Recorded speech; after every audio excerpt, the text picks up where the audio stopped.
Hey guys, Friend Stack here, and welcome back to, I guess, part 2 of our story of a prelude to the rebellion, I suppose.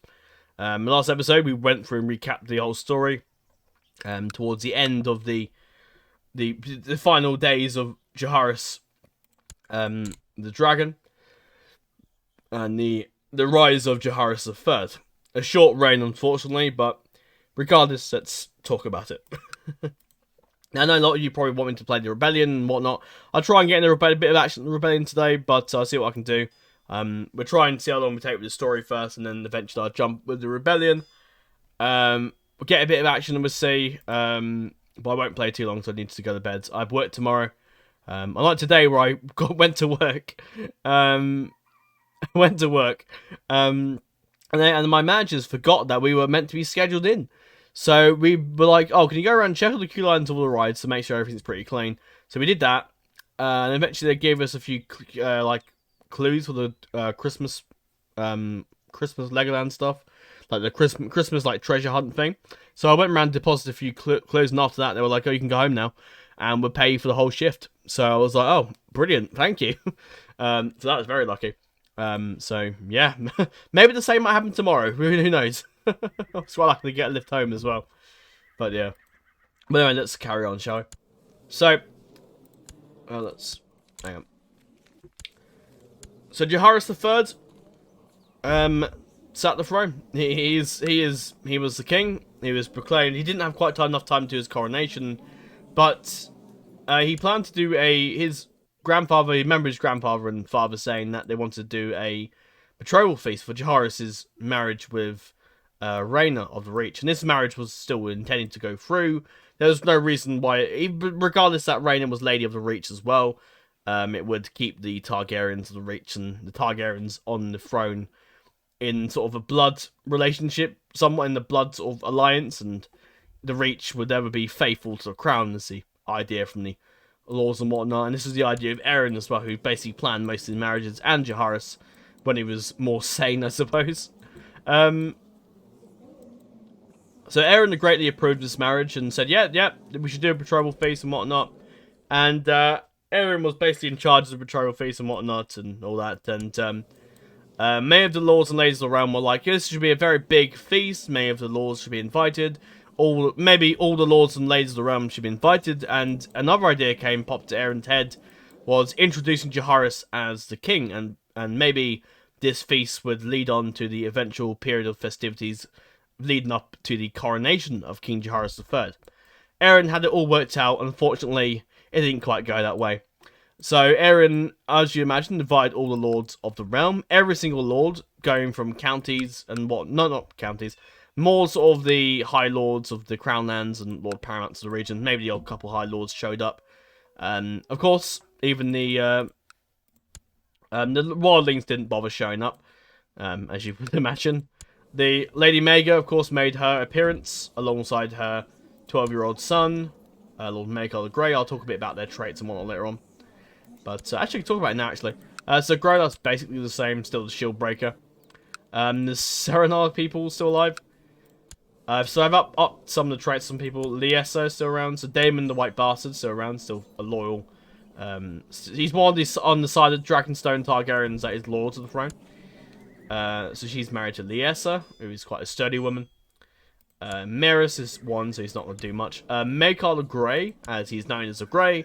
Due to his very grey sort of, he's not good, he's not cruel.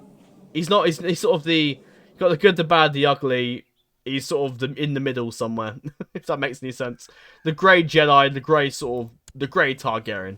He's a family person, he's stubborn, he's gregarious, content, and rude. You'll notice there's not a single like red sin, or you'll notice there's not a sin or a what's it called? Seven sins, virtues.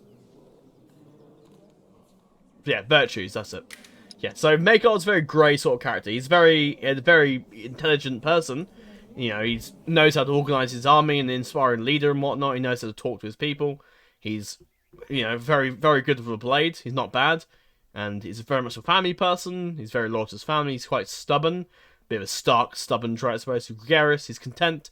He is a bit rude from time to time, but there has to be a bit of a black in that white somewhere, I suppose. But yeah, very grey character. He's also quite good looking as well. So yeah, they made an appearance. The Veil, which I think I gave... Was it Jenna or something I gave some traits to? Yeah, I gave her some few traits. Like, I think I gave her Falconer and some other stuff to make it a little interesting. She is a pious, who she is quite zealous and faithful to her religion and whatnot. But, however, while she still holds to the Seven, she still has great respect for the Aeron side of the family. And Maega is very loyal to Jaehaerys when he was king. And, of course, is now loyal to Aeron. And I'll talk a bit about that in a bit. The Lady of the Vale was a very strong candidate for the Aeron to sit the throne, especially after the events that has just taken place. More on that in a bit.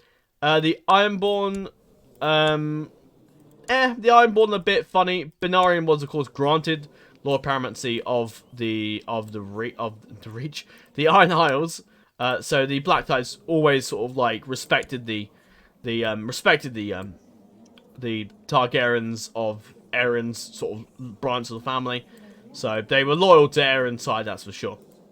So, but unfortunately, Benarion passed away at the age of 51. Bit of an untimely death, really, but there you go. I was like, for fuck's sake, really? He died, like, literally around we were kicking everything off, and I was like, ah, fuck. But yeah, Crom became the heir. I gave him a few traits. Rude, cruel, whatnot. He's alright. The half-drowned, as he was once almost drowned as a kid, but survived. But the 15-year-old boy is young, but he has, interestingly, and he did actually, during this whole phase, he kidnapped Fiella Truedrake and betrothed himself to her. And I'll talk more about that in a bit. But Crom is there, the half-drowned, I suppose.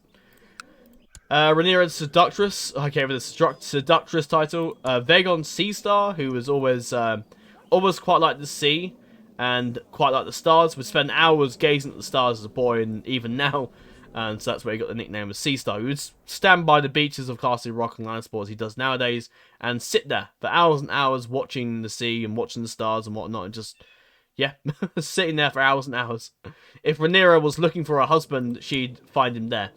So if they do get along with each other, I'm pretty sure they are in love with each other. That's good. There you go. So yeah, that's Vagon Seastar. So yeah, now Rhaenyra's side of the family of the Rhaegas took the side of Aeron, especially after this event, and I'll get into that in a bit, but they did take his side. Onto this side, so Morano did take it over the Reach. I'll explain a bit more about how he took over the Reach later on, but he's known as the One Eye. He's got a wounded, which is an event that happens in a bit and during this whole feast, and I'll explain a bit more about that.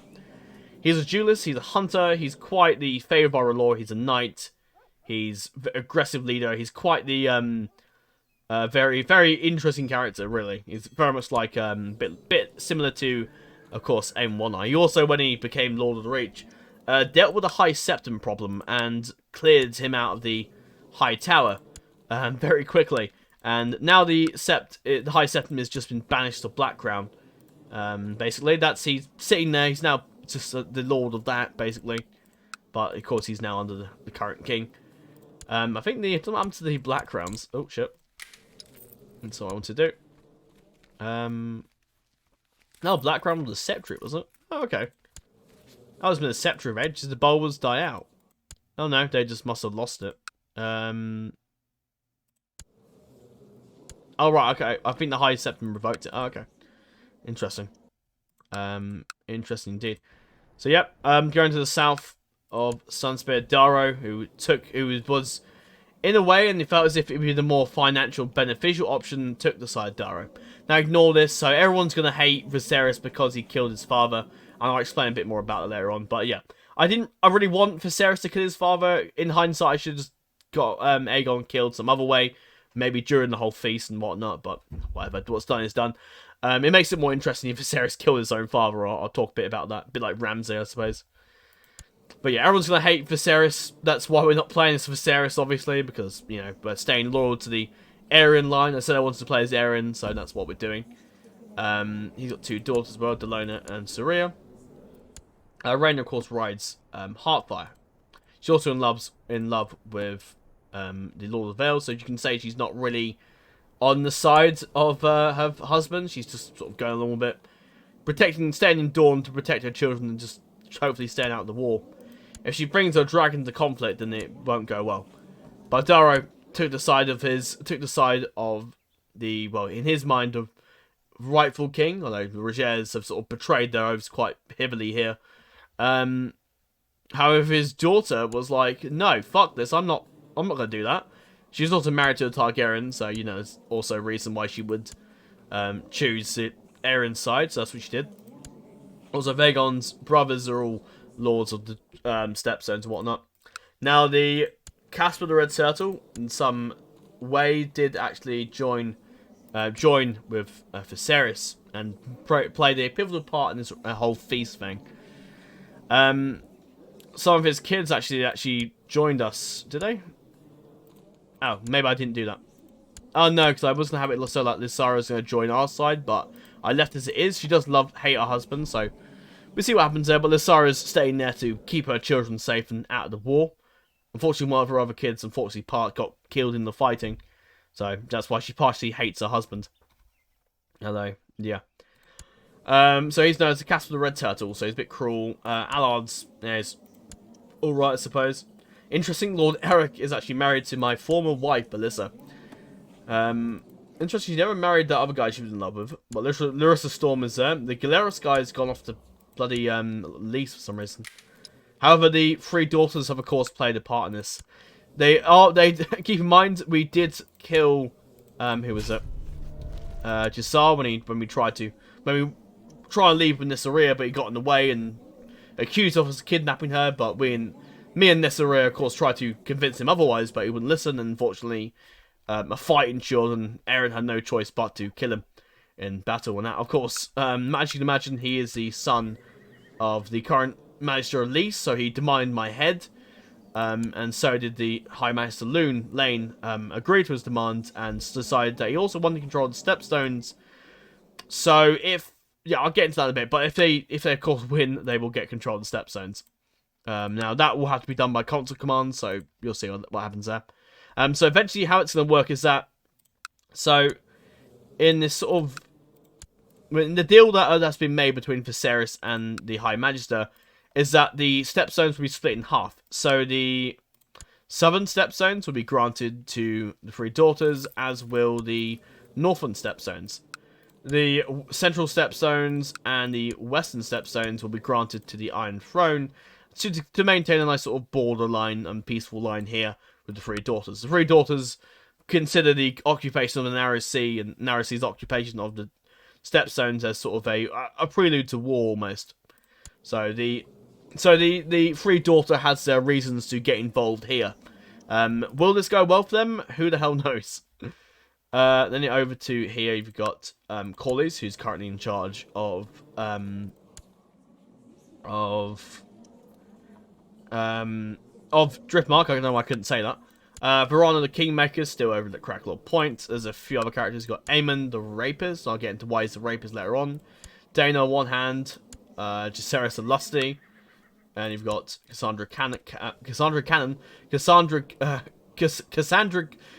the Oathbreaker. I'll get into her in a bit.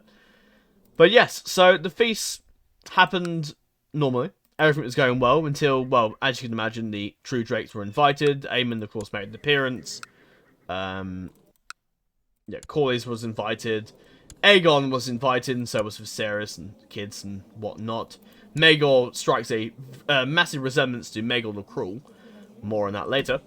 And as you can imagine, and while this was going on, the Aegon had planned to basically organize a red wedding of sorts. Now, we're going to call this the White Wedding. Now, you may remember that the sigil of the True Drakes is a white dragon, so it makes sense to call it the White Wedding.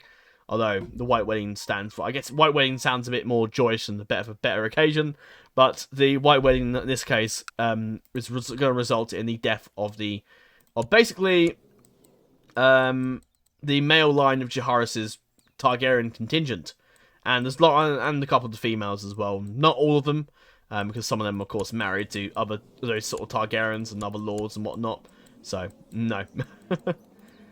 Rhaena, Viserys, Adara joining Rhaena was, that was an interesting event. Baelor is, of course, the Dowager Queen now, but we'll get into that later. And Rhaenyra is married to Corlys. And so they attempted to wipe out Baelor's kids, along with Aeron, as they knew Aeron would be a constant thorn in their side, along with his wife as well. They'd have to deal with that one later on. But they planned to kill Aeron, and just Jaehaerys and everyone, pretty much. Everyone that was Lord of the Targaryens, pretty much, along with Daenerys, she would have to go.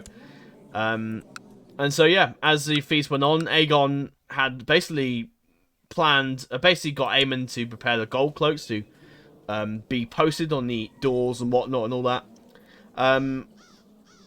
Now, Aegon, who was with his father at the time, well, not with his father, with his older brother, didn't get along with his older brother that much, but thought he would spend some time with his family. He is Aegon, and the Mudds were in attendance too, so yeah, he had a reason to be there.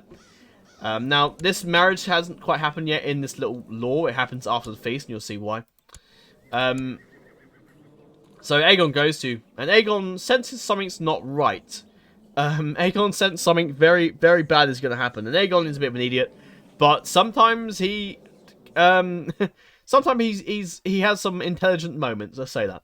So Aegon quietly, and I don't know how I'm going to quite explain this, but Aegon, got on one of the dragons that was, standing by, and this, funny enough, was Aemon's dragon, which is Spyrax, which is a very small dragon, it's not a massive dragon, and he got on Spyrax, and flew to the Vale. Was it the Vale, and I can't remember if I included the...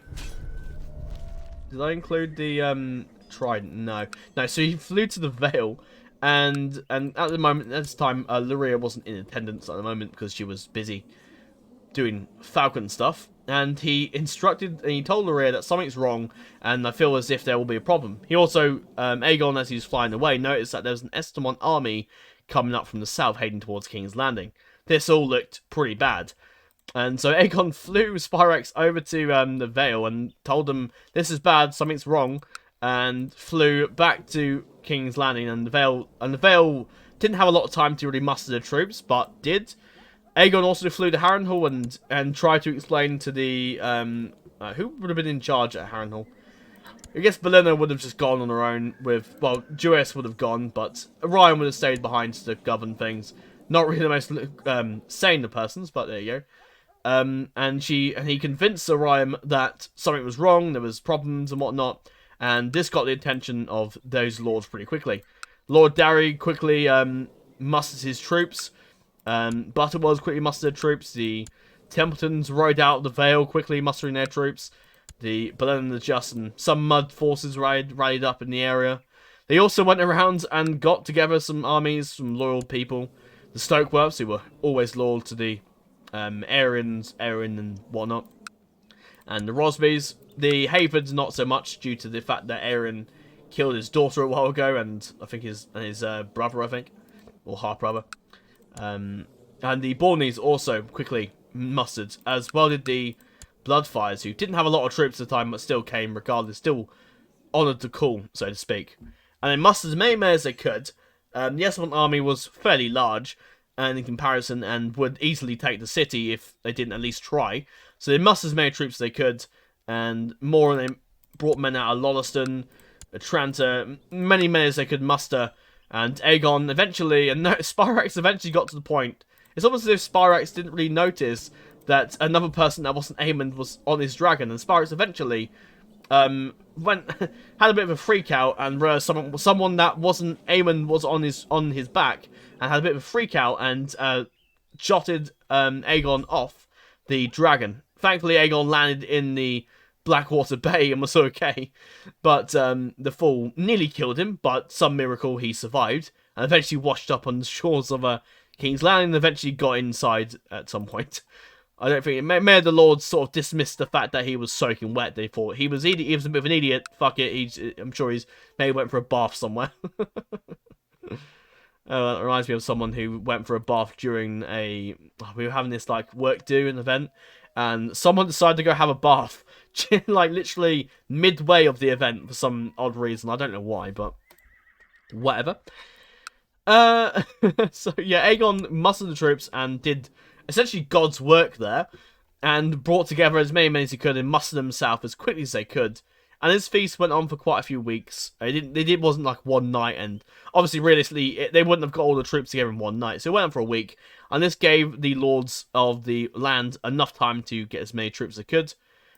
Some of the Vale Lords sailed around. The sisters, the three sisters, had plenty of three sisters. Is it three sisters? No, it's just the sisters. So they sailed some troops around, got some troops from Runestone and whatnot, and from Maidenpool and stuff like that. Grouped up at Darien, moved down very quickly, not really sure what Aegon really had pushed them to do, but Lady of the Vale had a feeling that this could be the true Drakes' plan to try and take the control of the throne. And Lyria was loyal to the Aerion side of the family and was like, no, I'm going to stand with Aerion and we're going to stop this before it turns to a horrendous display. So the true Drakes plan to basically get this involved and cause massive trouble. Aemond, of course, controlled the Gold Cloaks and most of King's Landing. The in and out to King's Landing was all controlled by him. Corlys as well also was recently given Driftmark after the Tardards did something they shouldn't have done and got exiled. So Corlys was granted Driftmark. The Verano also had the power of Cracklaw Point. Didn't have quite enough, really, didn't have time to muster their men, but they had quite a few loyal men inside the city to fight. They also had a combined strength with some Dragonstone lords and whatnot to come help. Not really the lords, but more so some of the men. Didn't tell them what these men were being used for, but they took them anyway as a train exercise. Or as Putin says it best, a special military operation. Yeah. Also, they actually got the help of Lord Michael, his actually rival to Aerion, and Michael was all too happy to help deal with Aerion. He hated him and wanted him. I'm not sure why he hated Aerion, but maybe they fell out as kids or something. I don't know who the hell knows. Whatever. So he was all too happy to help, and of course Lord Estamont also too happy. Now at this time, Morano had actually snuck into the Dragon Pit, and at this time, Jaehaerys II's dragon Silverwing was not really unguarded. It was in the Dragon Pit, and Aerion and Morano had snuck in the Dragon Pit, cutting down the guards as he went, and snuck around, basically an Assassin's Creed moment, I suppose. Unfortunately, as he was going around the guards, unfortunately one of the guards surprised him and attacked him. Unfortunately, they shot him with a crossbow and he got shot in the arm, or shot in the chest, sorry. But Morano was still fine. That's why he's wounded, by the way. But Morano, regardless, got out and was like, "No, I'm fine, and I'm okay. I'm okay." And was like, "I'm all right. I'm all right." And this person was Eldred Blacktide. Eldred Blacktide happened to be wandering around the Dragon Pit and asked to keep an eye on it for the royal family, as Eldred wasn't too fond on family gatherings and whatnot. And Eldred was wandering around the Dragon Pit until he came across Morano trying to be sneaky. No match for him. He was carrying a crossbow, for God's sake. And let me go back to Morano a minute. And Blacktide shot him with the crossbow immediately. He knew who he was, and he knew why he'd come, to obviously try and steal one of the dragons. And Blacktide drew his sword and met in fierce combat. Blacktide was skilled and a veteran warrior, but he was unfortunately no match for Morano, who was one-eyed but was quick, strong, ruthless, brave, deceitful. He was a formidable fighter. He also carried a wayward bow as well, so there was no easy way to kill Morano. Morano easily overpowered him and cut him down. And also he invited Rhae the Black, who in this sort of story I'm going to say is a bit of a sorceress sort of woman, hence why she's called Rhae the Black. She's a bit of a mystic. And she also appeared, and Rhae assisted Morano in actually in taming Silverwing. So yes, ladies and gentlemen, Silverwing is being written by Morano. Which I thought, this is going to make things interesting. Let's do it. By the balance out, I have, of course, given Aerion Cannibal, and I'll explain a bit about how he gets Cannibal later on. But Silverwing, he gets Silverwing and manages to sneak Silverwing out. Trying to go, like, sort of I can't really show it, but there's like a big bay down here. Goes out through the secret tunnel and sort of goes undercover somewhat. So, trying to stay under the cliffs and eventually sort of swoops around and goes from Duskendale and goes from Duskendale around there. Unfortunately, he isn't quite spotted, as many of the lords who are mustering troops down spot Morano going. Unfortunately, Morano was too intent on his destination and didn't notice that there was an army mustering in the north. Morano really should have noticed that and turned around and said, "By the way, there's an army coming. Let's call it off, maybe." But Morano didn't notice it, or maybe Morano did, but chose not to say anything. Ray was on his back and whatnot, and Silverwing, who was now under the full control of Morano, and also with a bit of witchcraft, possibly. So Morano quickly arrived in the Reach, and at this time, Rhaena had already arrived at King's Landing, so she wouldn't be there. Now, he arrived in the Reach and attempted to garner support attempted to rally the claimants who wanted to control the Reach. Who wanted to control the Reach out of hiding to help him take the Reach now, to lead the rebellions, the True Drake Rebellion, as some would call it. He also rallied up support and sent his dragon over to the High Septum and sailed there. The High Septum was... Wait, did he? Oh, no, that's the other one. The High Septum was in the right mind to quickly flee as soon as possible and made his escape to Blackground, and the High Tower was seized by Morano very quickly, and Old Town was returned to the Reach and granted to the Oakhearts. Was it given to anyone else? I don't think so, no. Because the High Towers are all dead, by the way, if you didn't know. So yeah, Morano seized control of the High Tower, and with his dragon Silverwing, he basically garnered up a lot of support and a lot of the lords of the Reach, despite a couple who aren't necessarily happy with the fact that he's a foreigner. A lot of the lords were like, "Holy shit, this guy is pretty powerful. We should probably join him." But Redwayne, unfortunately, the Redwayne guy, let me find him. The Redwayne claimant, who actually inherited the Reach, well, should have done, well, sort of, in the game he did, but Morano wasn't too happy with that, and Garth said, "No, you are a foreigner, return to where you come from," and Garth said, "I am the true Lord of the Reach, not this pretender girl, or not this pretender girl dragon, or this foolish Morano, I don't care how big your dragon is, that you will never rule the Reachmen." And Morano reminded them of the Field of Fire, and the Redwayne lords were caught off guard due to possibly Ray's insight and odd magic, and very quickly disposed of the guards very quickly.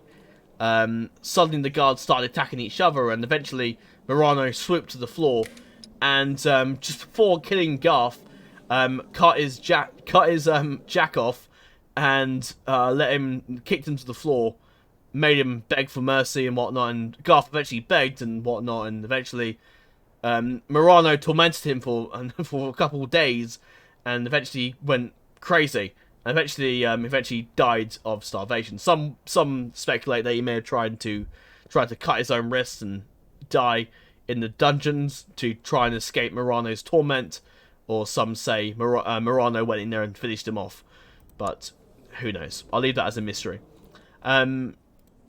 So Morano quickly after that gained full support of the Reach Lords and declared himself the Lord of the Reach. From that point on, he basically sat down and said, "I'm the Lord of the Reach," and declared himself the Lord and Lord of Highgarden and all that, declaring that anyone that stands in his way would meet their end. Are the Tyrells still alive? Yeah, just about. Anyone that stand between him and the true Drakes of the Reach would die. And Ray also, with a bit of sorcery, some speculate, sort of convinced some of the lords to easily bend the knee quite easily. So that is what Morano got to. He wasn't present for the King's Landing, the fair, but Morano had his own sort of part to play. He knew taking the Reach would be a wise plan in this whole rebellion thing. And this sort of coup thing, I suppose. And Morano was an ambitious guy. He didn't really want to be living his brother's shadow. He wanted to do his own thing, similar to Aemon One Eye, I suppose. So Morano took over that. Now back to the affair at King's Landing after he ran off with Silverwing that nobody ever noticed. So back to the capital. let's carry on where we left off, I suppose. So as the feast went on and on, Jaehaerys got up to make a toast and whatnot, and behind Jaehaerys, unfortunately, was Lord Corlys, who was there as he was being quite friendly with Jaehaerys, and Jaehaerys was a naive boy, let's say that, and was very gregarious and socially competent. And he got too pally with Corlys and failed to notice that Corlys was about to kill him. However, Jaehaerys just about noticed, and unfortunately, Jaehaerys just about noticed. I can't remember who delivered the finishing blow on Rhea. I can't remember who it was now. Oh yeah, Aegon finished her off personally.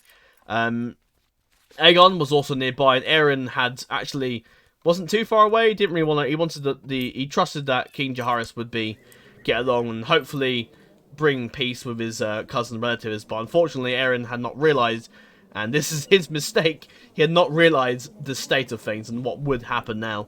And Jaehaerys just about saw what was about to happen and leaped over the table and pulled out his Corlys' sword as he hopped over the table in a pretty epic move.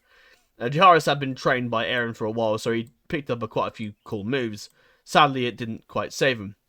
Aegon, his wife, unfortunately didn't quite catch pick of what happened.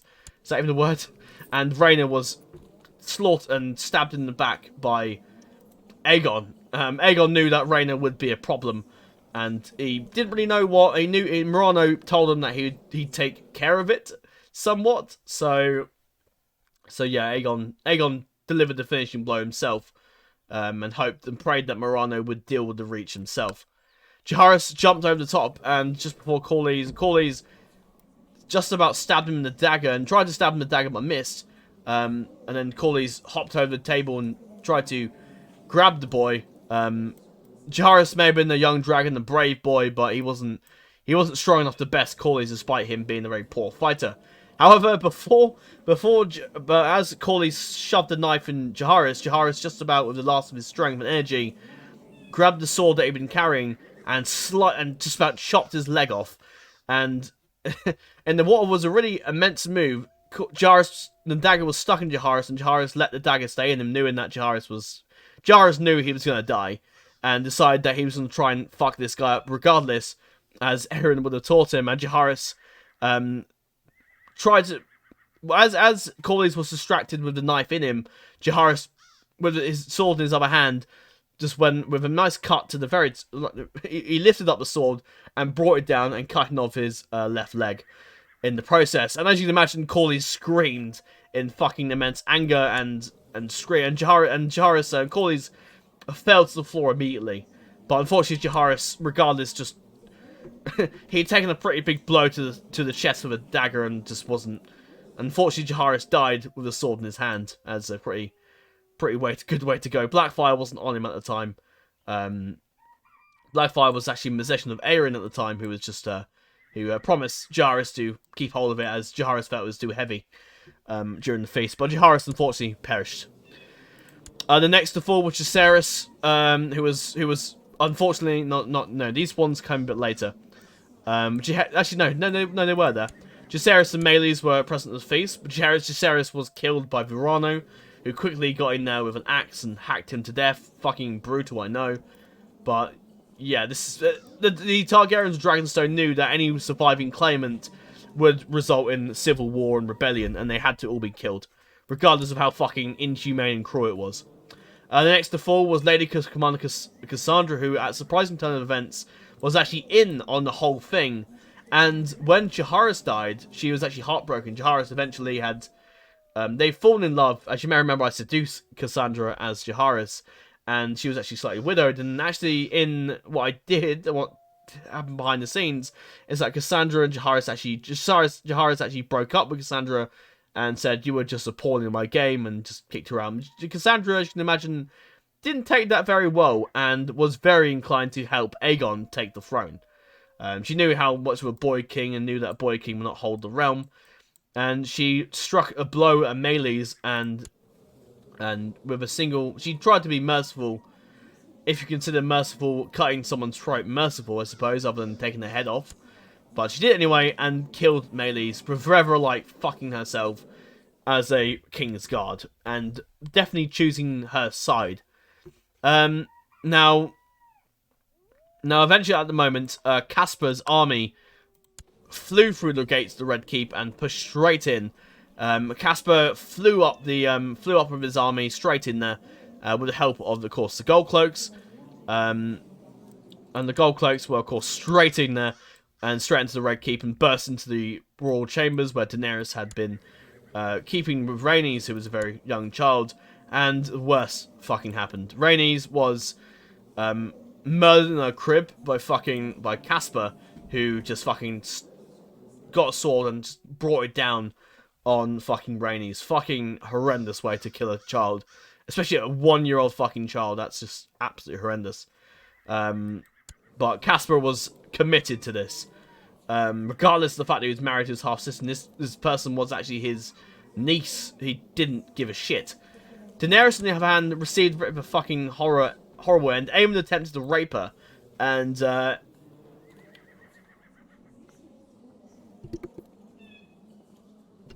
guys. He attempted to rape her, and Daenerys, and while he forced upon himself, Daenerys had a dagger that she kept in her leg, and while she was bent down, she pulled the dagger out and sliced his nose off, disfiguring Aemon completely.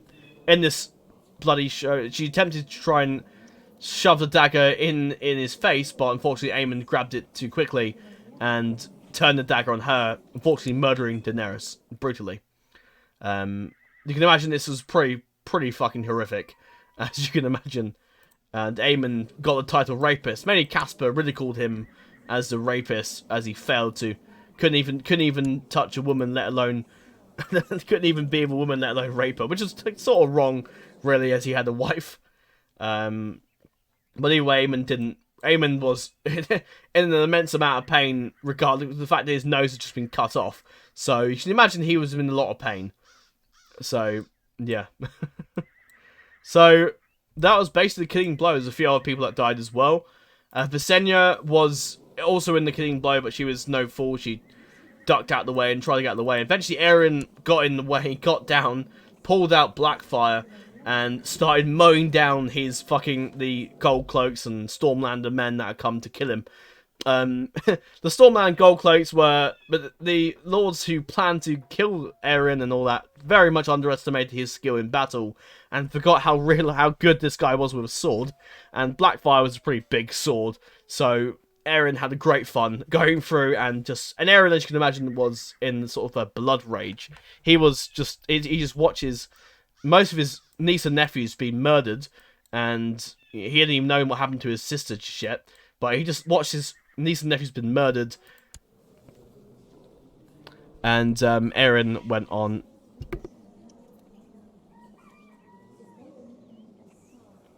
Sorry, interrupted. As I was saying, Aerion was on a blood rage, and he just went absolutely mental. He cut through dozens of men.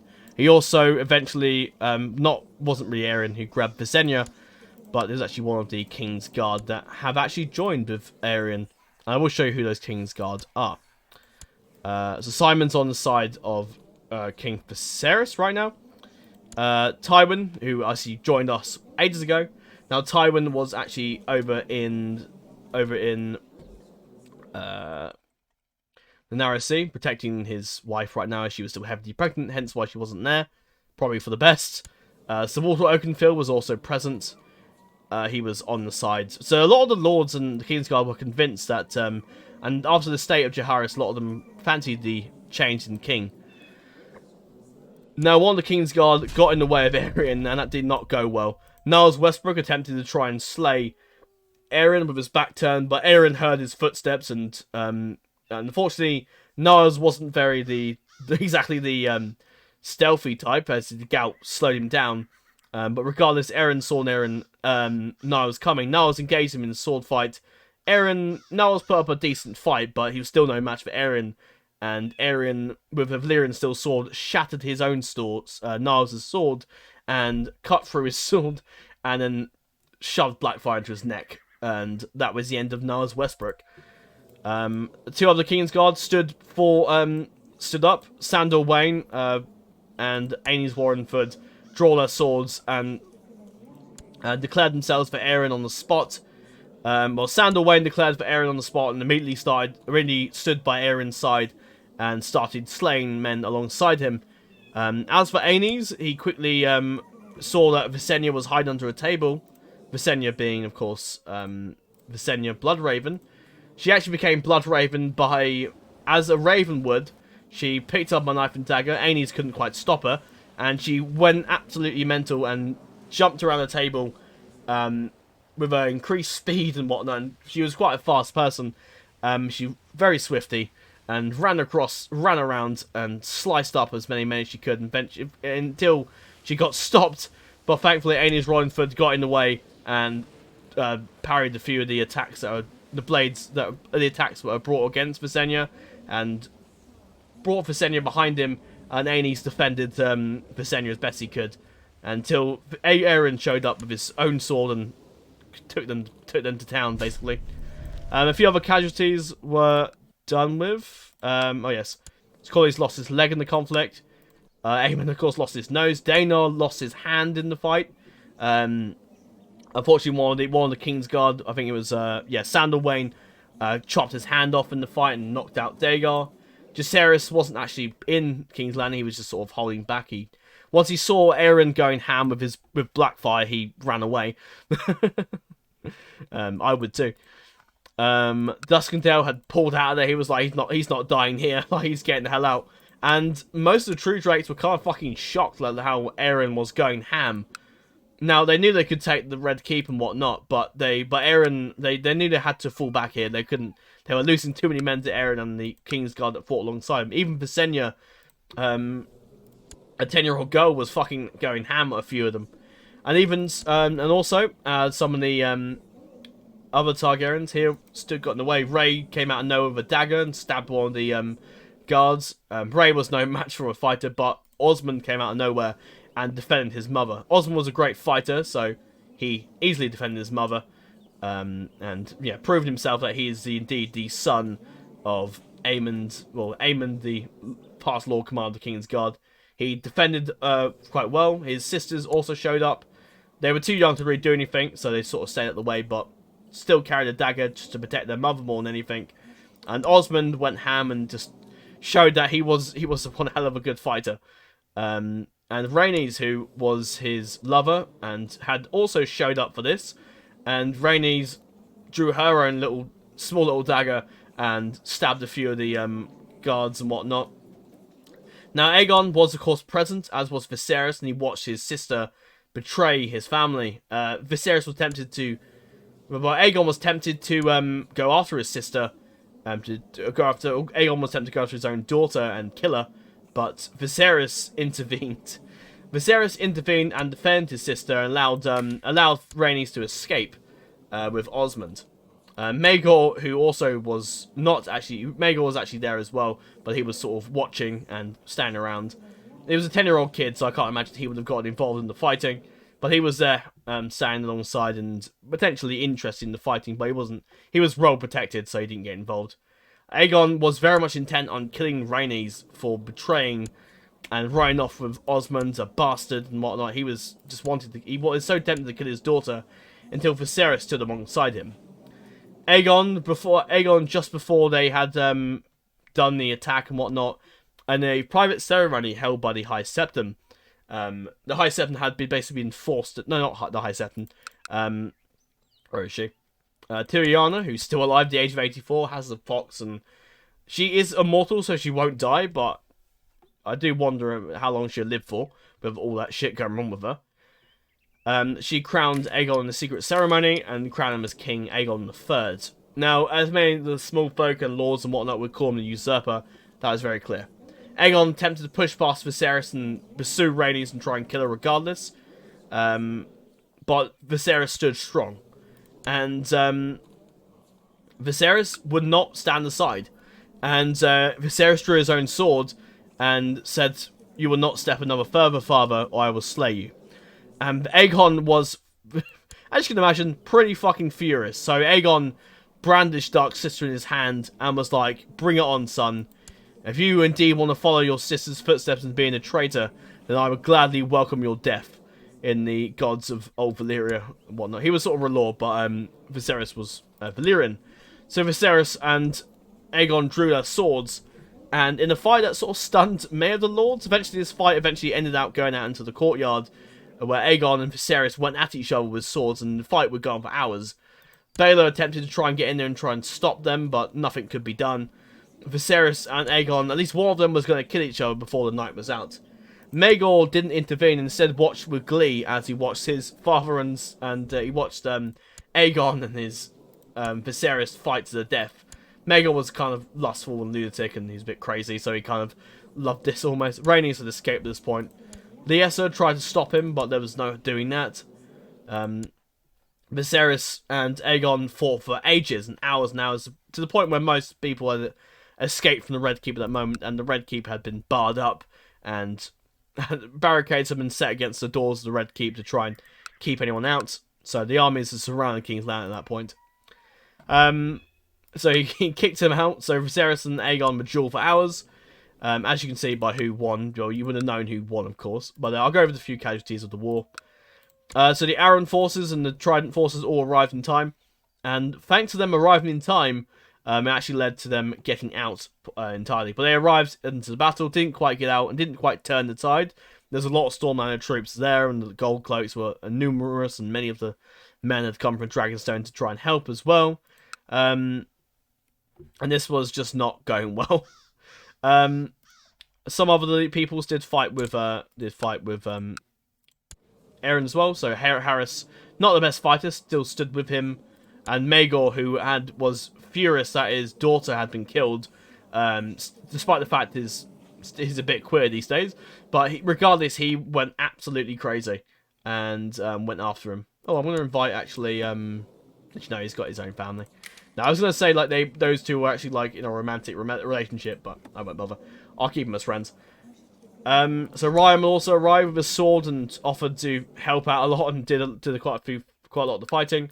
Casper's own son, Ludwig, unfortunately, was killed in single combat, not by Lyria. Oh no, by Lyria. Yeah, Lyria actually managed to kill one of his sons, who wasn't really the best of fighter. Lyria got in there with a sword and cut him down. A traitor's death, nonetheless, for them. In the bassoon fighting, the Ironborn, who are also present, Crom couldn't miss this if he had tried. Crom was there fighting for Aeron, of course, and actually managed to kidnap Fiella Truedrake, who had also been there. Why the Tiana and Verana had brought his wife and his other sister over was a foolish move, if you ask me. But Fiella was kidnapped by Crom straight away, and to be honest, Fiella is a little bit odd about him, but she hasn't quite tried to kill him just yet, but only time will tell. No one died here. No one died in the Reach. Did anyone get killed in the Rock, I think? No. Oh, yes. Oh, yeah, of course, Black Tide, the other Black Tide, got killed. Did someone die here? I can't remember now. No. Oh, someone died here, I'm pretty sure. Did they? Yes, Osbert got killed in battle. Caspar, after seeing Lyria kill his own son, Osbert was quickly slain not long after. As vengeance, I suppose. Leonel, interestingly, is actually married to Aemond, which is interesting. It's now 2 in the morning, so let's not spend too long here. Yeah, there probably won't be these last 2 episodes will just be me explaining the setup for the whole rebellion. The next episode there will be a proper conflict, because unfortunately I need to go to bed. Tomorrow I hope to start the Civil War off. I've been setting it up for ages. I'm going to at least play it fairly soon. Who else got killed? Ah, yes, to the north. Yes. Rickard Waters got killed, actually. Was killed by Verano in single combat. Verano was a very good fighter, so it's no surprise that he died there. The Bruins were killed a long ago as well. Yeah, so he died. Maegor was present. He tried to fight for Aeron, but Maegor eventually tried to pull out. But they were trapped in King's Landing and can do nothing. So the Red Keep was basically under siege. There was very little they could do. Corley, many of the people had pulled off. Corley's been pulled off the battlefield with his bit of one leg, just about been pulled out of the feast. Aeron didn't quite kill him. Aeron had pulled out with no nose and heavily wounded. Dana had been pulled out of one hand and heavily wounded. Jacaerys had just run away like a coward. And after fighting finally conceded, Viserys struck down his own father. In an event that many looked at, Viserys was like, fucking hell, this guy has just killed his own father. He's evil, fuck this guy. But regardless, and this is sort of over-exaggerated, realistically, from a lore perspective, these guys don't hate him that much. Viserys killed his own father. It just looked pretty fucking bad. Baela's kind of fuming with her son, but yeah. Aegon didn't really become king very long. He became Aegon III for what essentially was a couple days, about a week, and then yeah, a couple days, and then Viserys killed him. And then Aegon is now dead. Viserys II was forever known as the Black Dragon. He is elusive shallow. He's dragon dreams. He also took his father's dragon as well. So yeah, Vaynor is his two daughters right now. Maegor, as you may notice, is very heavily inspired by Maegor the Cruel. Maegor was more heavily sort of educated by his father a lot more. But Maegor, regardless, well, he's not really fond of his brother, that's for sure. Maegor gladly watched the two of them kill each other, but the fact that Viserys went all the way and actually killed Aegon kind of pissed Maegor off. Maegor secretly vowed vengeance, but with the amount of people that hate Viserys, there's a chance he may get assassinated, and Maegor may become the king. Which, could be interesting. I mean, if I die, we play as Viserys regardless, and then eventually Maegor, so...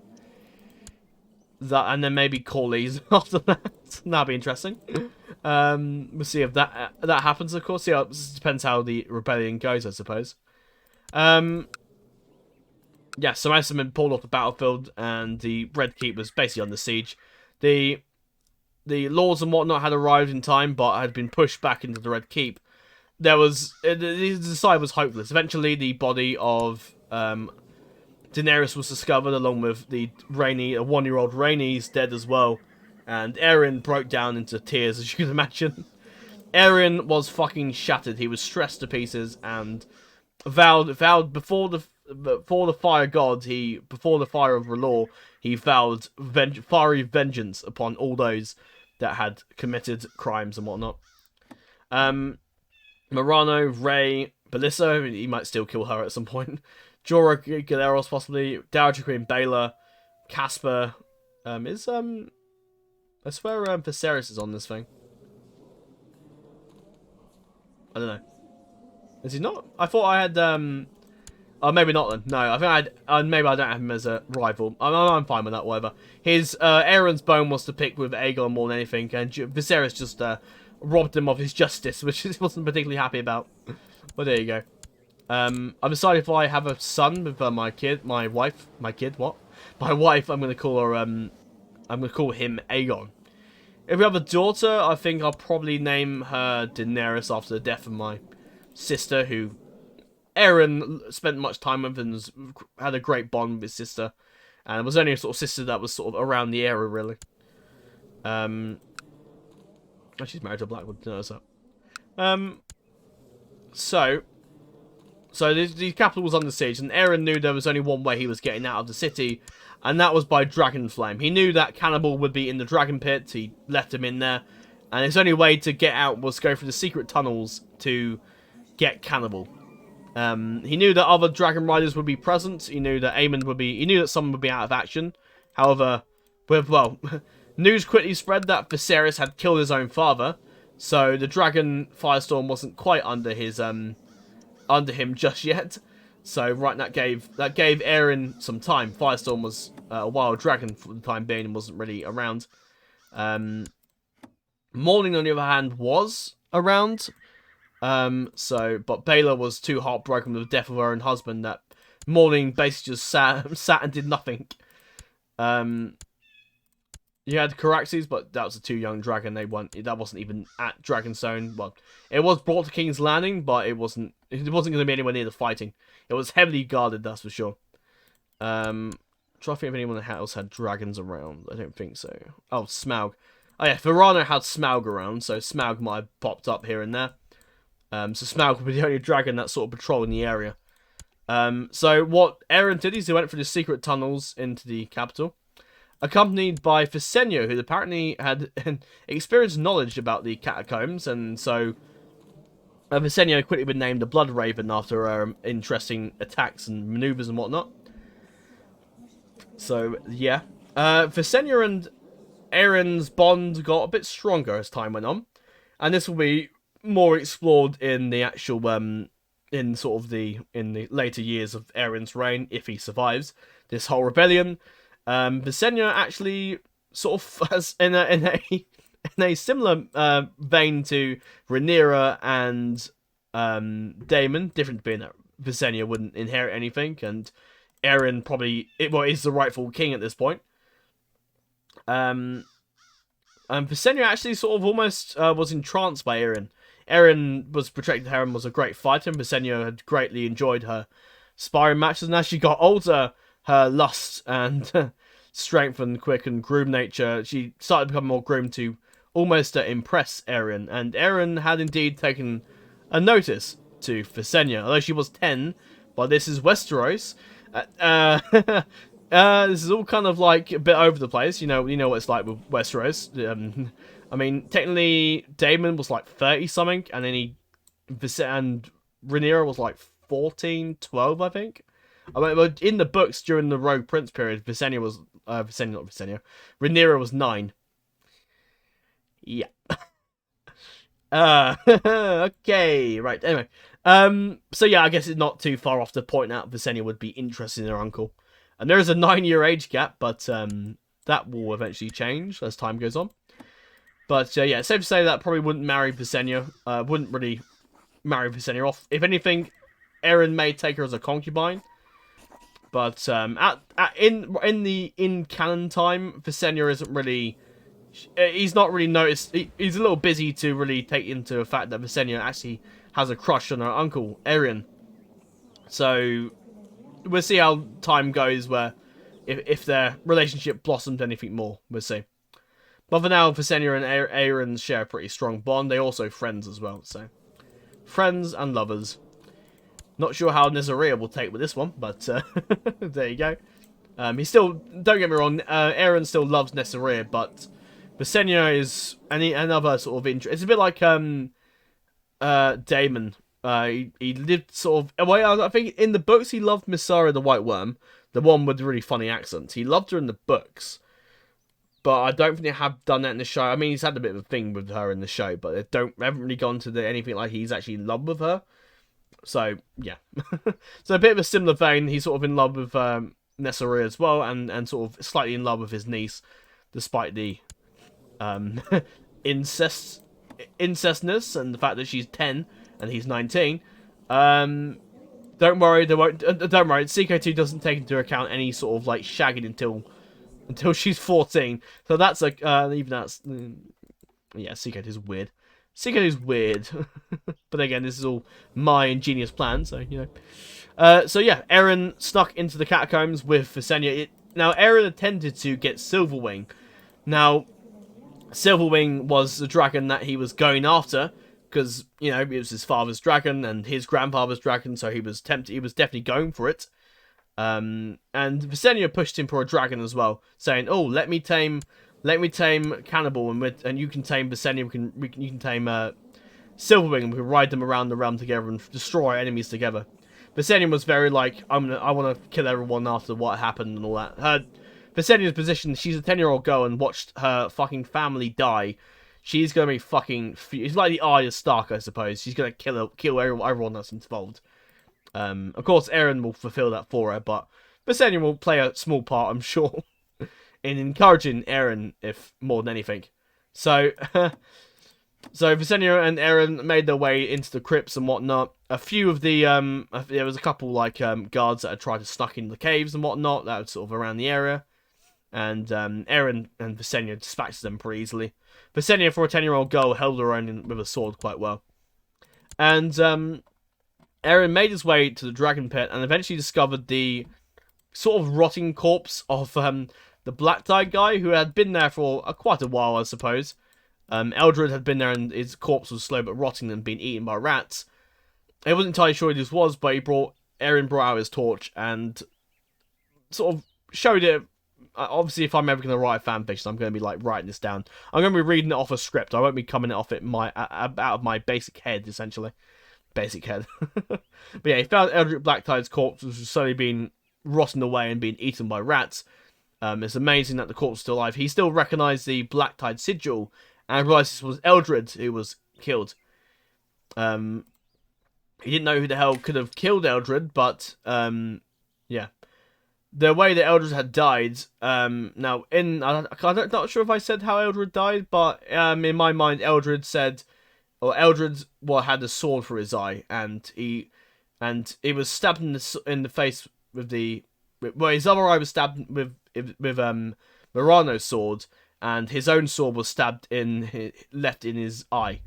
And Aaron knew who this was. Aaron knew exactly who had just killed this man, and that of course had been Morano. And Arion was a bit fucking concerned that Morano could be around here somewhere, though given the age of the corpse, Morano had probably been long gone. So he scoured the dragon pit and knew that Silverwing was gone. He scoured it so much to the point he wouldn't let Visenya out of his sight though. Visenya offered to go look around and whatnot, but he wouldn't dare leave Visenya alone in case Morano comes out of nowhere and kills her. You know, he wouldn't. He just watched all his other nieces and nephews die. He's got one niece left. He's not letting her go. Well, apart from the other ones in other families and whatnot. But Visenya was the one that mattered to him. He kept her close and wouldn't let her leave his eyesight. Aeron after some time became known as the White Dragon once he became king and whatnot and all that, as he was the good. Well, many of the small folk look at Aaron as the White Dragon, despite a few glaring issues. Many of the small folk look at Aaron as the good man, the good king, and Viserys as the Black Dragon. So the black and the white. So the different sort of factions, as you can call it, is the White Dragon being our side, despite the fact that Verano, I guess would really count as White Dragon, but there you go. But really, they don't actually like them that much. But rest assured, vengeance will be assured. Unless, of course, Aaron's dead and we play as Viserys, I suppose. But who the hell knows? Viserys probably will die by assassins, I have a feeling. So yeah, he became the White Dragon. Eventually, Viserys could not find Silverwing and knew that Morano had, of course, was now riding Silverwing. Some of the Lady of the Vale also arrived at Dragon Pit as well to tell Aerion of the news that Viserys had killed Aegon and realised that he already found out, didn't he? Lyria arrived to basically just tell him that we're not going to hold much longer. We need to get some dragon support, or we're going to be dead. And Lyria took note of the fact that Blacktide was dead. And also accompanying with her was the 15-year-old Lord Paramount Crom, who mourned his uncle for a short period and had some of his men carry his uncle out of there and to eventually to hopefully send him off at some point. And eventually Aaron explained that Silverwing had been taken. And they couldn't find Silverwing anyway, and Lyria realised that Silverwing was a dragon that she saw flying over this area towards the Reach when she was bringing her army down, and realised that someone was riding Silverwing, and it looked as if it was Morano it is as if someone with one eye, from what she could make out. And Aaron feared the worst, that fucking Morano was now riding Silverwing, one of the biggest and strongest dragons in the world. And Aaron was like, fuck, this is not good. Aaron wasn't really sure what dragon was really... Well, the only other dragon left was, of course, Cannibal. And Aaron wasn't too sure about Cannibal, given that the fact that many people have tried to tame Cannibal, and it didn't go well. Dennis the Silver, for example, and all of his sons died. Oh, dear. Yep. Because that went well. Yeah, many people have tried to tame Cannibal over the last 140 years and failed miserably.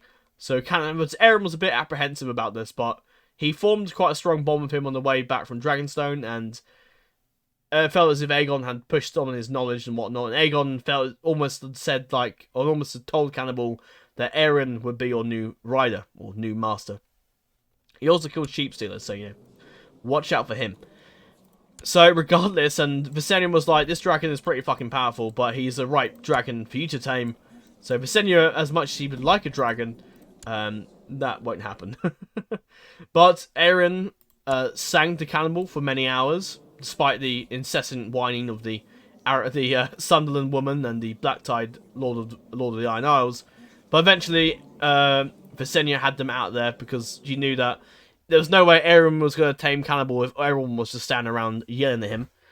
So Cannibal, so he sang to Cannibal for many hours, and eventually he sang to him for a very long time, and eventually Cannibal was still a bit funny, and eventually Aeron was like, fuck this, people are dying, and Aeron was like, fuck it, if I'm going to die today, then let it be fucking Cannibal that vanquishes me.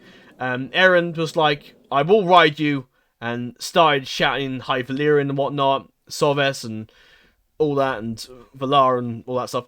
I don't know High Valyrian off the top of my head, but I think Soves and that fly. And it says Soves, he climbed on Cannibal, and Cannibal was a bit fucking... A bit like how the horse bucking mission in in the Red Dead Redemption 1 and 2. Was it Red Dead Redemption 2? I think it was it 1, I think. I think it was just 1, I'm pretty sure. I can't remember if there was a bucking in Red Dead Redemption 2, actually. But Cannibal shaked a bit, and eventually Aeron said, I will master you, and he said that in High Valyrian. And eventually said Soves, and eventually Cannibal admired his strength and will to actually get on the back of Aeron, get on the back of him. And Cannibal was like, okay, I think this guy can definitely be my rider. And Cannibal broke out the dragon pit, flew out of the cave system very quickly, and came round the corner around King's Landing and unleashed volley after volley of dragon flame on the Stormlander troops and Gold Cloaks and anyone else in the area, and Cannibal teared them to bits. Verano tried to mounted Smaug to try and repel him if he could. He led a few volleys from Smaug to... Smaug was a very nimble dragon, so very strong, very good dragon in the duel. And he launched Smaug against Cannibal as much as he could, but unfortunately Cannibal was way too strong, and Smaug was just too small and not as powerful enough to hold back from Cannibal. So Verona knew that if he carried on, Smaug would be taken out and him with it. So he pulled Smaug out and knew that this victory was like not going to work out, and it allowed basically what he did. Verano called for Viserys to, well, he was calling the shots really, and basically got his men to pull out of the area and allow basically the remaining. Basically, they rallied the ships and whatnot. And Aeron got on the ship and sailed to Dragonstone. And when he arrived at Dragonstone, he put the remaining defenders that were loyal to the other Targaryens and put them to the sword. Driftmark still held by Corlys, and he definitely planned to go see him at some point, where Corlys was resting after his injury. He's definitely planned to pay a visit to him right now. Now, so Viserys had taken his rightful place as king of the Andals and the First Men, and the Rhoynar, and second of his name, whatnot. Aeron was the king for a short while after Jaehaerys died, but Aeron knew that if he had stayed, he would die. They would bring up more reinforcements, especially if Morano had fucking Silverwing. He knew that this wouldn't go well if he stayed in King's Landing and decided that he would pull to Dragonstone, rally what men he could, and go from there. So that's what he did. Aeron headed to Dragonstone. He proclaimed himself the rightful king and all that, and declared his intention to reclaim the Iron Throne and to avenge his family's deaths. So when Aeron arrived, first of all, Duskendale declared independence. Now, originally I thought Duskendale was actually going to be under them, but I realised that Duskendale was actually rivals with Aeron, so I figured I'd actually quickly made him go independent just to add a bit of flavour there. Duskendale led a defiance of Duskendales, it shall be known, and declared independence from Aeron. And right now, realistically, Michael declared for the king, but he declared his own independent war and said, I'm going to be independent from fucking... I mean, I don't know what happens if we actually lose that war.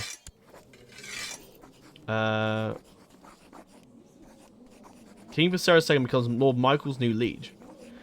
Wait. Oh, right. Okay, so he... Okay, oh, I see. Okay, so he basically wants to join with Viserys. Okay.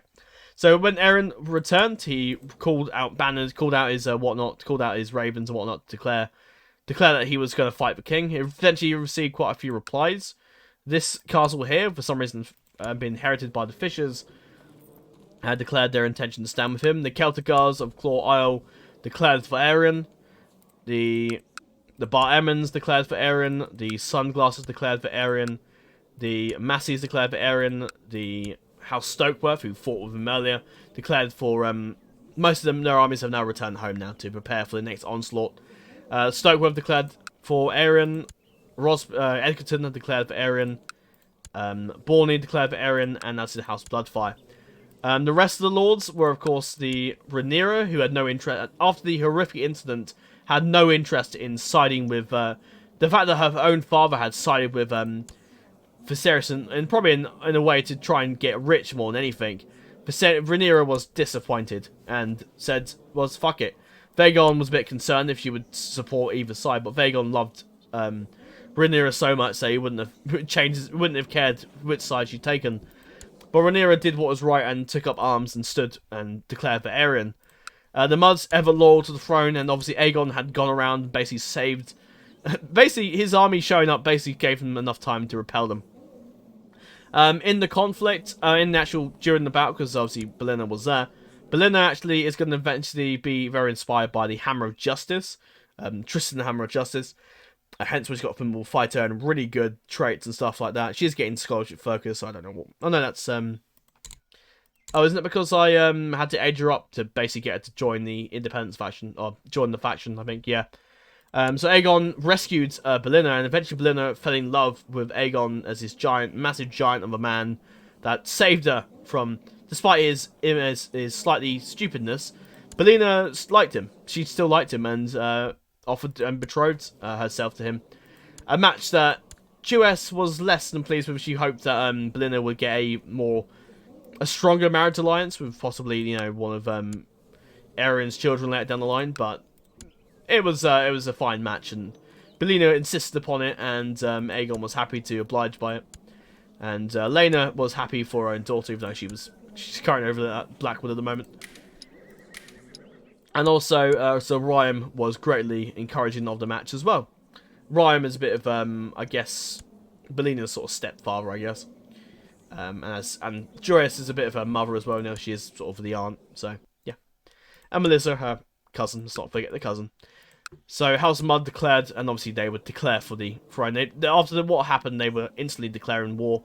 They had already fought for them, so it was going to happen. Aegon was a Targaryen, so he kind of had to. So yeah, the Muds had declared for the throne. Jewess was very pleased to do it. Ryan had already fought himself into the battle anyway, so there was no going back, I suppose. Jewess wasn't entirely sure if it was the right move to really take a side right now. She knew what a civil war would bring to the realm, and especially when both sides have dragons and whatnot, it would be a bloody civil war.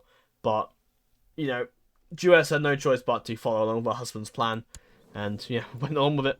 The Sunlands obviously fought with us earlier, and of course declared for us again. Yeah, Lyria was heartbroken about what happened and all the horrendous atrocities that have been committed, and Lyria stood with her king. Of course, Lady Paramount Mega also stood with her. Well, we are friends as well, so she stood beside Aeron as the king. They were friends with Jaehaerys as well, so it makes sense. Maekar the Grey is greatly pleased to stand beside his Aeron, as he looks up to Aeron a lot. And he got Lysa and to Daemon the White Bastard, who's quite loyal to us anyway. He was our Hand of the King, and that might change. He's a treasurer right now, but that might change to Hand of the King later on down the line. But Daemon is a loyal man to us. He is of House Quick Dragon, which I didn't create. That's just auto-generated, I think, which is kind of cool. I like it. Now Grolaf. I did mention this a while ago, but Grolaf wanted to stand, would fight for the kings and whatnot, and actually, Mega went north to treat with the Grolaf and try and convince him to join the fight. And Grolaf said he'd join the fight, alright, if Aeron would grant him independence. Now, right now, Grolaf sent this letter to Aeron, And Aeron was happy to grant them their independence. Aeron didn't really want to have to deal with the Beyond the Wall territories. There was too much at stake right now. And they promised that they would help each other when the time would come. When the time comes, of course. And so the Beyond the Wall will we'll fight we'll declare for Aeron, but we will grant them their independence afterwards and declare Growlithe for king. How long the Heart Whisperers will hold it, I don't know, but we'll see. This could be their undoing, who knows. The Night's Watch plan has been revealed recently. The fact Aeron had been revealed that the excuse me, because I've been talking so much and I haven't had a drink in a while. I'm gonna finish up soon. Excuse me. Hallis, the Night's Watch had been reformed, and Aeron wasn't happy about that, but nothing he could do. He couldn't really fight the Night's Watch now. He wasn't strong enough to do anything like that. That wasn't going to happen. So yeah, and as also a peace thing, as Growlithe wasn't a fan of dragons, he watched his father be burnt alive and watched his mother die, and dragons had harassed the land of Hardhome for ages. They were in here, by the way. And instead gave out his dragon egg, his Growlithe's dragon egg that he got from his mother long ago, and some dragons in Hardhome, and actually gave one to Mega. And Mega actually managed to, and that's why she's known as a dragon tamer, she managed to almost tame all dragons and bring them south. So that's what she did.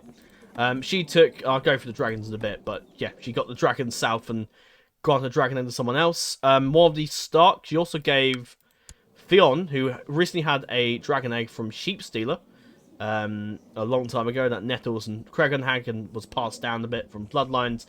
And Theon presented this dragon egg to Mega, and hopefully it would go to someone else, and its dragon egg would, well, hopefully save the realm. The Starks weren't particularly happy with the Targaryen rule, but at the same time, the Starks were an honourable people, and after they heard of the atrocities that were committed at the Red Keep at the White Wedding, they were more than happy to lend some sort of hand.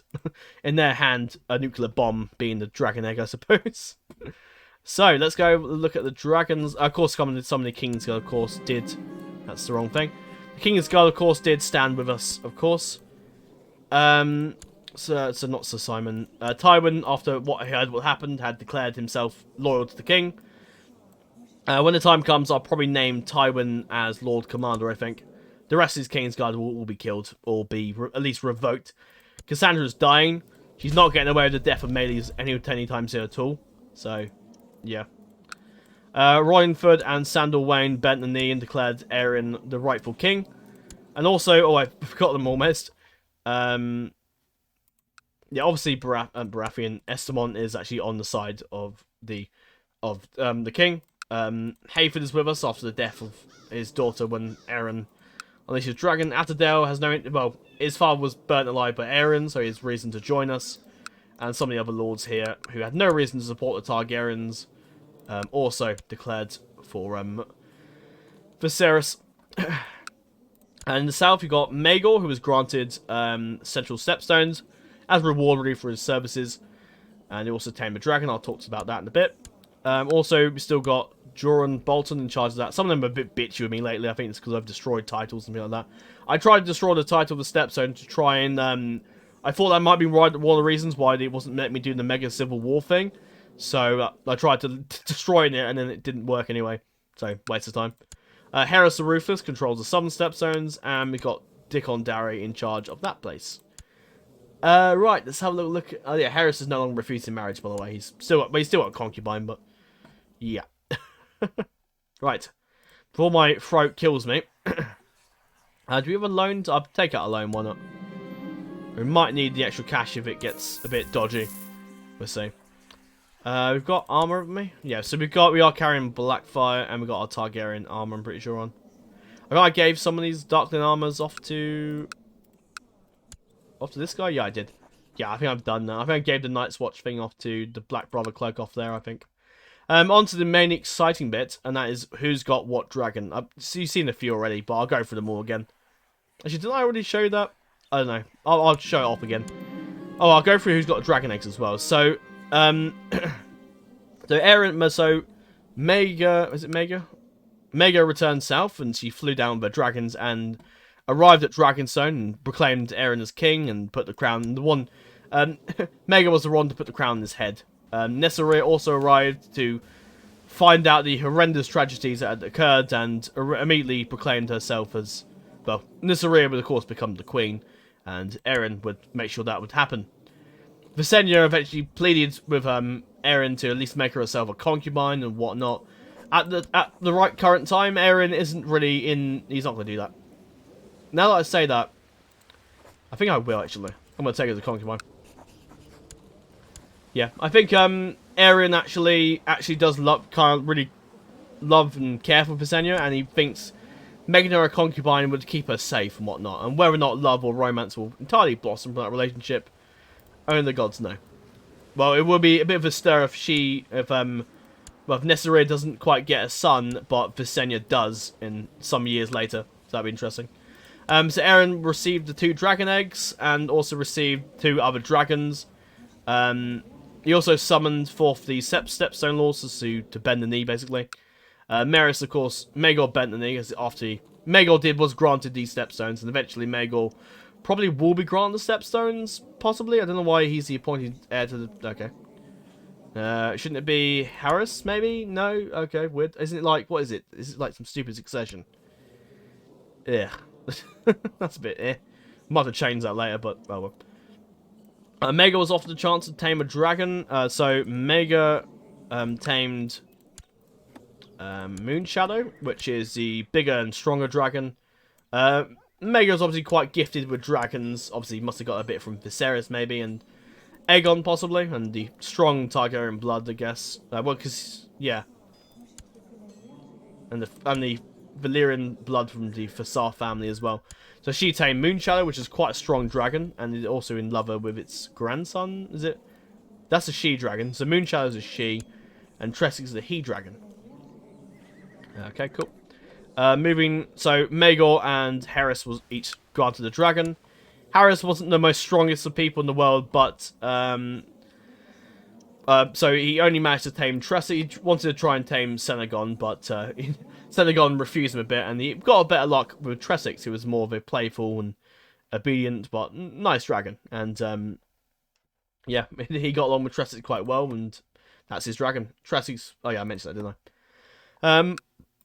Maegor, who's now known as the Bitter Steel after all the stuff that went on, he's known as the Ruthless. Yeah, so he's known as a Bitter Steel because he's always very bitter. Maegor's a bit of a bitter person. He's not very interested in in anything heterosexual. He's in it for the queer way. Which I don't know if queer is actually a really bad way to say it. I don't know. Is it? Maybe it is. I guess homosexual, I guess, or gay, I suppose. But yeah, queer is more of a posh term for it, I suppose. But nothing wrong with that. But Maegor's more of a bitter still because, and I just wanted to put in the bitter still really, but yeah, he's quite bitter. He's a bitter person, and you know he likes to what's the good word? He likes a good steel sword, and he likes to make sure it's nice and bitter for his enemies. He has no problem obliterating his enemies with a sword if he needs to, and that's why he's the bitter steel with his bitter steel swords, I guess.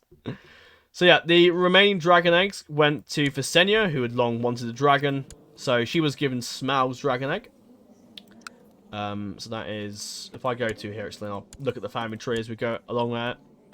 Then we move this over here. So if we go over here, you've got the other dragons that were off the line of Syrax. These are all Syrax. Is it Syrax or Syrax? I want to say Syrax. So this is all Syrax's sort of dragons that came along. I think they had like 2 other dragon eggs around. Yeah, they did, didn't they?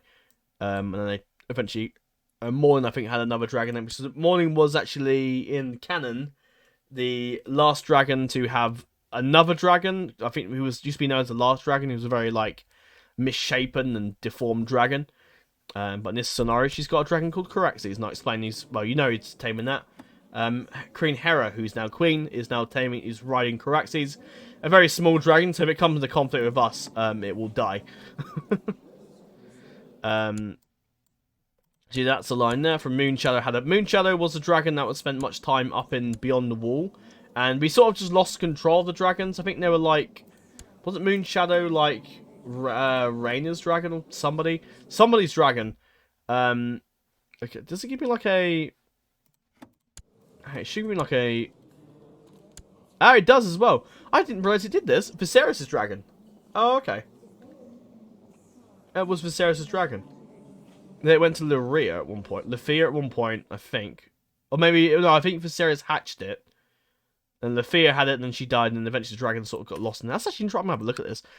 Sorry. Osmond, as a sign that he is a true Targaryen, was... Aeron granted him... Sheepstealer's dragon egg. And Sheepstealer is...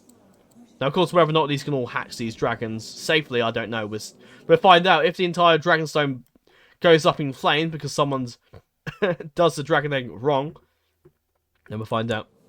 Sheepstealer was killed by cannibal in an epic dragon duel. Yeah, so that'd be Sheepstealer's kid at some point. So all dragons are currently tamed. So if we go over to... I'll come out on this now. If we go over to... I don't think we can do it for, like, dragons that have died, I'm pretty sure. So, dragons that have died, we can't actually do it. I don't know if it shows us... I'll have a look. I'll have a quick nose. We can't, because I'm pretty sure we don't have the... We won't have any of, like, the other, like, whips or the other dragon. Like, we wouldn't have Valyrian the Black Dress dragon. We will for the ones that have been around when we started the game. So, that's Sheepstealer's, who is Silverwing's actual kid. So, that's interesting there. You got Smaug, who's Silverwing's kid. Smaug's been ridden by Varana, of course. Mir was trying to be hatched by me, but I believe I failed. It died sick and misshapen, sadly. But I was a nimble dragon, so yeah. Sometimes dragons don't always survive. Glaurung also died sick and misshapen. I think also dragons are just a little harder to create and stuff like these days. I think, or it might just be because people suck at hatching dragons. Yeah, it's probably that one. Is anyone I missed? Nope. So Cannibal, we know who Cannibal is. Who is the second oldest and biggest dragon, I would say. Silverwing's a little older, but the personal combat skill is lower. So I think Cannibal might actually defeat Silverwing if it comes into combat. But you never know. I've seen dragon conflicts happen before, and sometimes it goes the other way completely. Spyrex has been ridden by Commander Aemon, though I imagine one of his sons will probably get the dragon at some point. And Heartfire has been ridden by Rhaena. Is there another dragon I missed? Oh yeah, there's the other one as well. Oh yes, Firestorm. Yeah, Firestorm has been ridden by Viserys now, so Firestorm is controlled by that dragon. That's quite something. Morning's been ridden by Baela, so she has quite a strong dragon. And Caraxes has been mentioned earlier. So yeah, let's have a little look at the dragon history. So Morning, I need to actually go to the Baela. This is quite interesting. So Rhaena, of course, was... Oh, I actually wanted to stay on the page here. We'll do this now and the episode off. Get a drink and go to bed before I'm going to be so fucking tired tomorrow. Oh, I'm going to regret doing this. I'm recording until 2 in the morning. Oh, we shouldn't be doing too much at work tomorrow, so... Well, I say that, I'll probably be doing loads now. So, I want to try and, like, just look at it about and to go on to... Why is it like... No, it doesn't matter. Right, let's look at the dragons. Let's go for the history of them. Right, okay, Morning. So, Morning was, of course, ridden by Rain. I love this history. I didn't know... I forgot that you could do artifact history. It's so cool. You can use Valyrian and Steel Swords as well, so that's quite cool. Oh, I better have a look at that as well. Morning. So, Rhaena rid Morning until she passed away. Died in battle. Aemon rid Morning, then Baela recently rid Morning not long after he died, of course. Very soon after. Then we had Caraxes, which is a very new dragon, so that's only... Hera's only been the only owner ever. Unless it shows who hatched it, but I'm pretty sure that was Hera. But Caraxes is a fine name for a dragon. Tressix, so that's its first ever owner, so that would just be Harris's first dragon. I don't know if it shows people that attempted to tame it or not, I don't know. Sunnigon's Whip, so it's just Maegor the only one, and Moonshadow the only owner so far is, of course... oh, no, it isn't. No, so it was... So was it... Was it being ridden by Moon... So I think Viserys hatched the dragon, but I think he didn't quite tame it, so Lyria eventually tamed it. And then eventually now Maegor tames it. That's interesting. Correct, yeah, we covered that. Firestorm is interesting history. So Firestorm, oh, it doesn't show what I did earlier. But no, Firestorm. Okay, so Viserys. No, Viserys rode Firestorm, didn't he? Then you had Aegon, and then you had Viserys. Aegon the Usurper. I thought that was a fitting title for him. Silverwing. Well, we know who's currently in charge of that one, but we know. He's Hand of the King. Did not notice that. Interesting.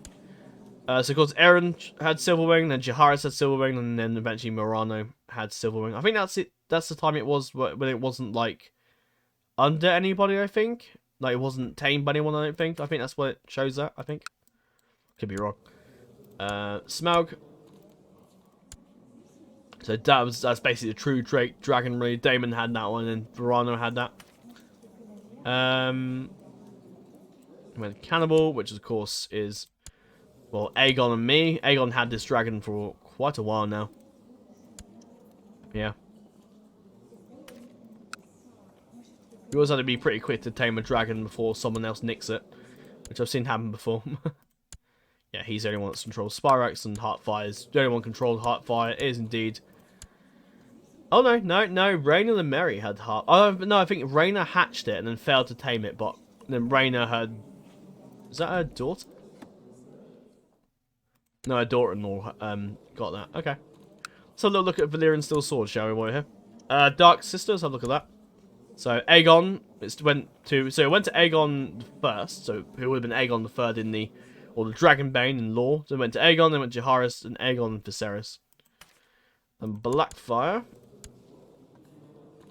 Oh, missed it. So Blackfire went from Aegon to other Aerion to Jaehaerys the third, and then to me. Interesting. Shall we look at the other Valyrian Steel Swords before we end off? Yeah, why not? Let's have a look at Ice. Where's Ice anyway? Is it, this is interesting to see where the start... Oh, it's in this guy. This guy's got it. So Cregan and Rickon had that and then went past down there. Longclaw. Isn't held by the Mormonts. Isn't Longclaw down here somewhere? Yeah, it is. Andrew... Oh, yeah, Andrew had it, didn't he? Yeah. And Theon died. Good God. What the fuck happened to him? Blinding, gout, wounded, one-legged. Christ's sake. Didn't even get castrated though, so obviously someone was pretty... Who the hell did that to him? No fucking idea. Jesus. Lothar must have put him out of his misery. Lothar must have been terrified when he saw in the battle. What the fuck's that in the battlefield? But yeah. Rabbit. Oh yeah, Ravager. I forgot about that one. Yeah, Ravager, that was... Yeah, it makes feeding that Helena. Helena's based more on Visenya, whereas Daenerys is based on Rhaenys more like. Though still both pretty good fighters. Ravager. I can't rename that, so that's going to be their sword, I suppose. Aemon, Helena. I thought he had the sword, but I couldn't remember where it went. Wherever the hell... Is it... Wherever the hell Red Rain is these days.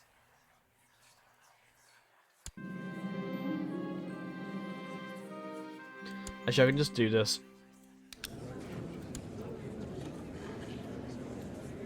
In theory, it should work. Yeah. That's probably way easier. So we went to Edric, and then went to that guy. So, pass down the generations. Red Rain. It's not Abney Stain, is it? No. Red Rain. That won't work.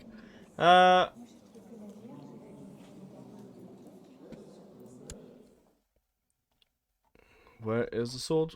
Where is the sword? Who did it say it was again? Oh, Greyjoy. Okay, so it'd be here somewhere.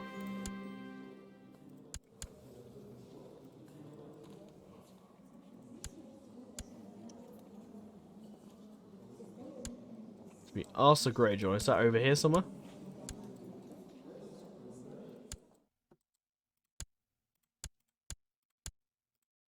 A lot of people died there. That was quite a few years ago. Oh no, it wasn't. That was quite recent, actually.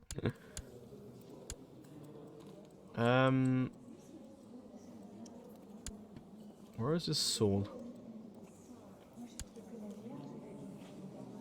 So it was in her possession at one point, I think. Is it Dagon's line, maybe? Euron's line? Let's try a look there, I think. Nope. Oh, here, maybe.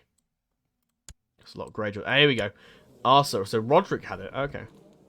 We actually went to the Night's Watch once. So look at Nightfall still here as well. So it went from Ragnar Drum, Bertrand Brain. Did they? No, I think that's the game process now, I think. Dagon Drum, he had the Red Kraken, the one who shall not be named, Torrhen Greyjoy, Roderick Greyjoy, and Arthur Greyjoy. What about Nightfall? Is that the same, I think? Yeah, it just went through the Greyjoy line. Okay, let's see what's next. I might make adopt a warlike sigil because I could do a triple one. Nah, I'll go for the warlike one. That shows that we're at war. Lady Forlorn. So look at that one. See what that is. I know it's something you may find is very boring, but something you might be interested. I know a lot of YouTubers when they do CK2 don't really show off much of the game around.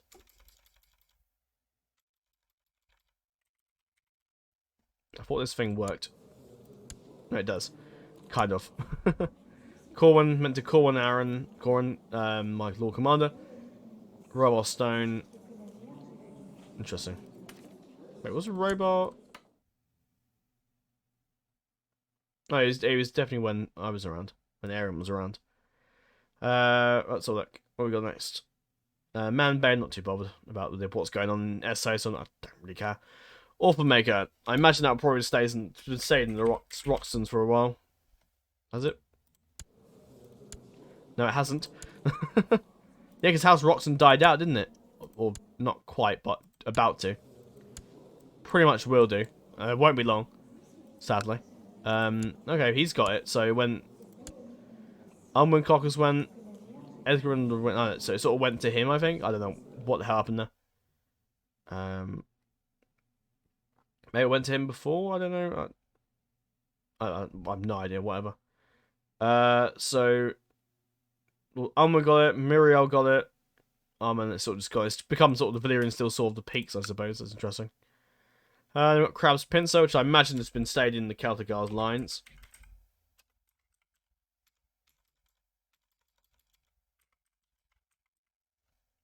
Yeah, I think the search thing does work a bit. It was a little dodgy. Clements, and then yeah, it went down the grandfather to son to grandson. We got Truth. Interesting to see where Truth went, because I remember it wasn't with the Dornish guys, the Dornish Rogers. Interesting to see where that went. Maybe giving the Lord Paramountcy of Dawn to someone else, the way it looks. Oh, the Sandra, they went to Trezenko and then to Zergan. I think it goes to the whoever's like highest in the dynasty, so I imagine that one must have been Dara at the time, who is quite rich at the moment. And then we got, like we've seen Blackfire Chimera. I suppose Chimera's been here a while. I think when I set up the King of Valyria and whatnot, that sort of, they had that sword. Yes, I'm pretty sure they've had that. I think that's the sword you get when you reform the Kingdom of New Valyria, I'm pretty sure. Or they've just called it Valyria. Or it might just be Valyria, the kingdom, maybe? I don't know. But that's just been passed down to descendants, really. Dagal Bewitched. That's a nice looking sword, wow. That's interesting. Yes, it's guided by the twisted priests of Montaris for centuries until a time such as a worthy heir to the free of old Valyria emerges. Might have to do a nice little Valyrian playthrough at some point. But maybe we might take a house from Westeros and do like a North Valyria let's play. Maybe like sort of like a big Eastern Valyrian Empire. Remember when Soul Games Inc. did that once. That was really cool. We've got Poison, which I can't remember where that is now.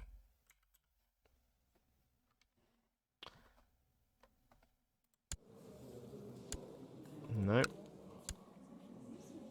It'd be a lowborn, probably. Potentially a pirate, I'd imagine.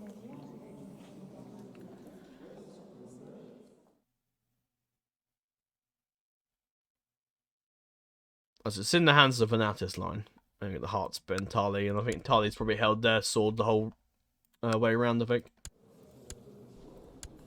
Yeah, Alan Tarly. Who... Didn't he kill a bunch of people in the conquest? No. It's a good fighter, though. Really good. I think in Sol did his little House of Dragon run, I think Alan Tarley took out a dragon, I'm pretty sure.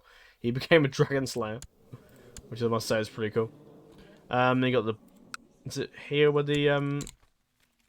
Because we revoked it all here. It's gone down... Oh wow, there's a lot of them still alive.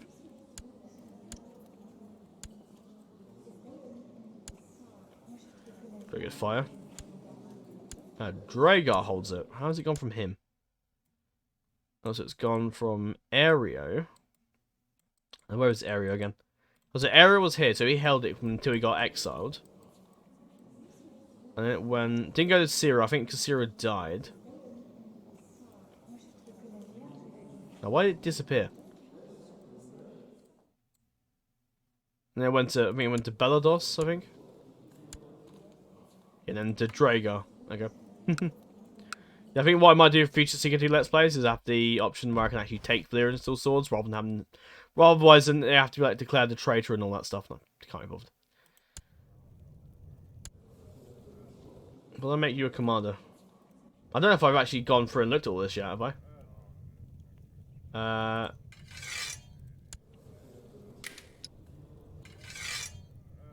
Train troops, I suppose.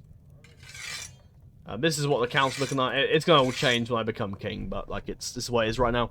Maegor Taurus, who's like a good steward that came over to join us, I think. He's has some dances with the Bolton. He's been here a while, apparently, I think. Judging from that. So, Maegor Taurus. Lord Clement the Frog is currently the Master of Laws for the time being. Or Justiciar. Master of Arms is Lord Donald Stokeworth. Sir Damon the White Bastard the Treasurer. Lady Maria Rosby is currently the Master of Whisperers, although I imagine she might take some leave with the whole fact she's pregnant. High Priest is Tywin, who is the Grand Maester, who I basically nagged when in my mind, Aaron took him with us, and Tywin was like, fuck this crazy king, I'm gonna join you guys. High Priest Parios is over there. Let's see. That really not a lot. Halman is Tristan. Why is he? I'm gonna give it to someone else. My wife. Yeah, it's probably a better idea, really. Yeah, she is already the regent. That's fine. Okay, that's my. I got most of my dragon riders leading armies. Yeah, that's not too bad. That's not too bad. Did you get Maelor to come and join? Some random sellsword that came and joined our company.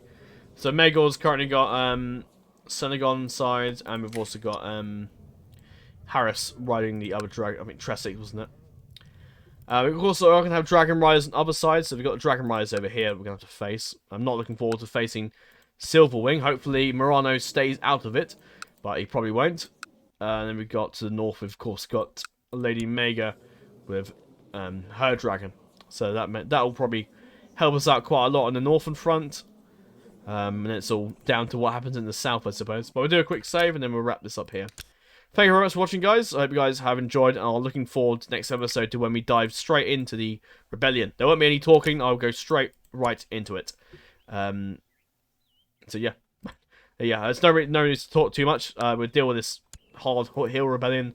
If I do die, like if Aaron dies, we do become Viserys. So I probably will play as Viserys afterwards. If we do play as him. Or he might end up playing as Maegor if he gets assassinated, which is a possibility. So we'll see what happens there. What ideally will happen to the lords that have caused me trouble is that I probably will strip Hollard of their stuff, give it to Dusk and Tail again. Hopefully this time they won't fail me. Although they're ruthless, isn't how. I may weigh my options and we'll see who likes me the most. Could give it to a Septon and make a theocracy Dusk and Tail thing. No. The True Drakes, well, they're unfortunately going to be dead. Like, I can't. I might keep possibly some of them alive, but they've betrayed me. They will die. Quite well, I'd imagine. House Valerion's gone, but I'm pretty sure I invited some of them back. I think. Didn't I invite Valerion's back?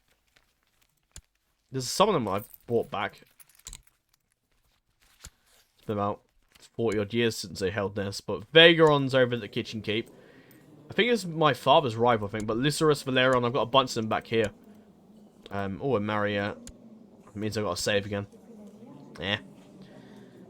Maria Bravosigo. Yeah, that's fine. I'll save in a bit. Yeah, I might give the Valyrians control of Driftmark. Who I give Dragonstone to, I don't know yet. We'll see. Maybe my son, or possibly...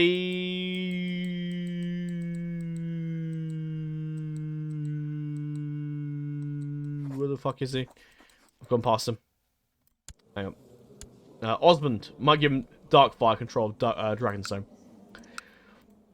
I probably will give... depends on who's alive, I suppose, but I'll probably give it... I'd like to give it to Maegor because he's more of a better fighter. And he's more capable, better of a commander, and give him control of the Stepstones, or I'll give it to Harris, depending on who's still alive at that point, I guess. I mean, if both of them are dead, I might give it to the Boltons or Darry, depending who I like more, I guess. After Estemont's treason, they will be stripped of their lands and titles, and probably given to someone else. Maybe someone, if the thing works, someone might rise up and join me, so we'll see. I'm a little disappointed about the whole thing, but there you go. The Roger of Dawn's going to lose his stuff, I'm afraid. I'm happy for his daughter to keep the West, that's fine. But I probably will take... what I will do off camera is probably actually properly... Because the game won't let me take Sunspear completely. So what I might have to do is use console commands to completely strip him of Sunspear. So that's what I'm probably going to do. I'll give Dawn to someone else. I don't know if they will... Some might rise up in my... for my honor, maybe. Or someone might rise up and join me, possibly. Because of the way it's fucked up the Mega War thing, I don't know if it will, so we'll have to see what happens. The High Septon, well, he can just do what he likes, I don't really care. My cousin, oh, he's dying. He's definitely losing the Reach. The Reach, I don't really know who I'll give that to, but it won't be True Drakes. It won't make sense with the Red Wains, but the Red Wains were burnt alive once, and, well, now you've got who in charge of the Red Wains? Lady Marissa, some 11-year-old girl, and yeah. It's probably a safe bet to give it to someone who has a lot of claimants, probably, to the whole thing. So, we'll weigh that when the time comes. But True Drake's not keeping the bloody, that's for sure. Providing it lets me, it should let me, the problem is, because it hasn't done, like, the rebellion thing, I don't know if I can strip each one off their titles. Because realistically, from a law standpoint, Hafer's joined with the king, so we'll take his lands, we'll take Bram Fort, we'll take Lamont Hall, we'll take Dawson Keep, we'll take Atterdale, we'll strip the Kingswood off them. Cathcart joined us, that's fine. The three daughters... Oh, did I mention that? Yeah, oh, yeah, of course I did. I think I did, yeah. The three daughters are coming to attack me because they want vengeance for the death of... Well, mainly the Lord of Least wants vengeance for his death of his son by my hand when he tried to stop me taking my one true love. High Master Lane the Imperius also wants control of some of the Stepstones, so he's definitely after us. I mean, if they do win, then they might get it. They'll probably get some of it. Which would be interesting. Depending... I don't know who else will join in the war. We'll have to see, I suppose. So he may be stripping more lands of people, or he might not. The Wildlings will, of course, receive their independence. So they get that, definitely. So yeah, the AI will probably pick another Kingsguard. What I might do is possibly you go through... Because the AI tends to pick the terrible people in the Kingsguard. So what I'll do is I'll probably have people arrested. I mean, if it makes me tyrannical, I really don't care. These people murdered my family like there's no way that Aaron's going to let them live. It's just not going to happen. And regardless, if it makes me tyrannical, then so fucking be it. But I'm not having that. I'm not having it fucking screw me. I'm not having the game say, nope, we can't kill them. They'll do this because of this and that. And I don't give a shit. They're dying, all of them. Well, that is all for now. Thank you for watching. Next episode, we'll be jumping straight and right into the Rebellion. I hope you guys are looking forward to it. I am. It's been a lot of prep time to get it getting ready, really. And, yeah, I'm looking forward to giving it a go. It's a shame the mega bloody conquest thing didn't quite work out. But if need be, we can go and cheat and whatnot and just realistically strip everyone of their titles and stuff like that because they've rebelled against me. Erin is in the mood for no mercy. No mercy at all. Again... If I remind you, Daenerys has been slaughtered by the Commander Aemon, so he's dead. I'm definitely not letting his... I might possibly spare Jacaerys, and he wasn't really... He was there, but he didn't really kill anyone. Daenar's not get... Well, did Daenar kill? No, Daenor and Jacaerys were just following along, really. Casper's... Ideally, I like him dead, really, but if I can take the Stormlands, that'll do. Yeah, Cassandra's dead, or at least stripped from the King's Guard completely. Jacaerys was killed by Verano, so he's dead, and the True Drake line with it, probably. Visenya survived, of course. Jacaerys was, of course, murdered by Corlys. We're going to see Corlys next, so we'll be burning the shit out of fucking Driftmark. Maybe he'll come back, but he seemed to have fucked off to the Red Keep. Coward. Yeah, Daenerys is going to be dead. Yeah. Anyone else I missed? No, I think everyone's going to... There's going to be a lot of blood in this battle. Of course, the deciding battle will be when I go up against Morano with Silverwing. Silverwing versus Cannibal. Who's going to win that one? That's gonna be an interesting fight, definitely. So, it'll be interesting to see who wins that one. So, we've been playing with the Mud Dynasty. Still carrying along. I know it's actually, we're in perfect sync if it carries on like that. But the Mud Dynasty and Targaryen Dynasty... Well, I've uploaded episode 14 of the Targaryen Dynasty. I'm about to upload... Well, tomorrow, which is today, I'll upload episode 14 of the Mud Dynasty. And then repeat episode 15 and 15 of both series around the same time, which is pretty cool. And Black Flag sort of uploads as and when. Why does my count as content? No idea. Whatever. Anyway, that's all for now. Thank you for watching, and farewell.